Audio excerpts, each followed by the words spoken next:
Hello, this is Allison Hunt, and I'm going to read you a segment that the Columbian made about Hermine Decker recently, which is funny because I was getting an idea that there's not enough videos online telling people the plays we did there and how much Hermine built the place and what a badass she was. And all of a sudden this article came up. I was already trying to get some people together to try to tell their stories about Slocum House, and on September 25th, 2022, the Columbian came out with an article about her, which was wonderful.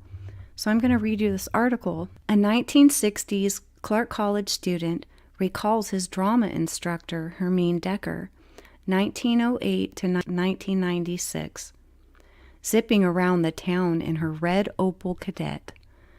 One can imagine her scarf billowing behind her. Decker was a playwright who produced and won awards for stage productions. She also photographed the local community she loved. From childhood, she staged plays and practiced photography until her camera was stolen in college. So she bought a Hasselblad, using it to photograph sceneries and plays. Born in Pullman, Decker attended Washington State University and studied drama. She acted in plays with another student, Edward R. Murrow, who became a famous broadcast journalist. The two were young sweethearts, and Murrow sent her letters confessing his love. They never married because Decker thought he wouldn't make a good husband. Later in life, they correspond frequently, and he mentored her.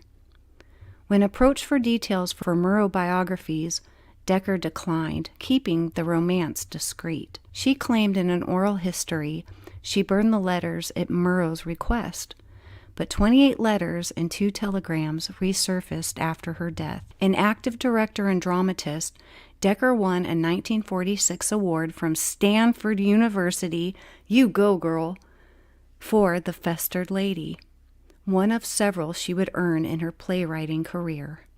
Good for you. In the 1950s, she found a drama position at Clark College.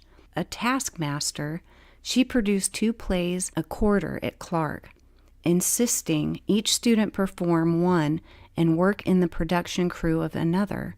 Eventually, she chaired the college speech and drama department until retiring. Decker watched through the 1960s as Victorian houses fell in the wake of Esther Short Industrial Renewal Project, crushing Vancouver's architectural history.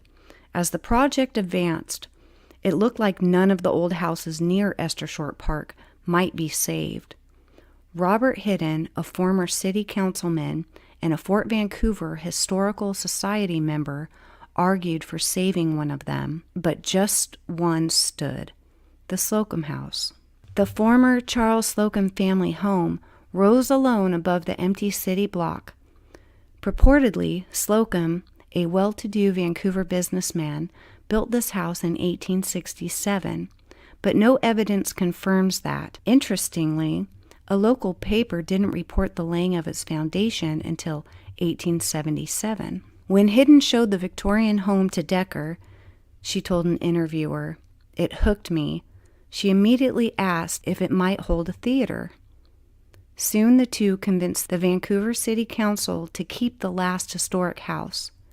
In 1966, Gilmore Steele moved the Slocum House north 1 block to its current location at 605 Esther Short Street for free. They did it for free! Gilmore Steele did it for free. That's awesome. The city of Vancouver owned the house and helped refurbish it, but stipulated that Decker's Theater Company pay a modest rent and contribute labor. In 1972, the Slocum House reopened as a theater. Decker directed Victorian and public domain plays to cut expenses. But after 50 years of delivering theater for the community, the little theater closed in 2012. Today, the Clark College Drama Department bears Decker's name, as does an annual award for outstanding and dedicated service to Clark County Theater. Martin Middleton is the editor of the Clark County Historical Society Annual. Reach him at Clark County. Okay, there's his email. That's just another person I want to talk to. So thank you for listening to this. this little article about Hermine, who is the whole reason Slocum House existed, and we respect her very much, and we miss her very much, and I can't wait to interview some more people and have them talk to you about her. So thank you for watching, and stay tuned.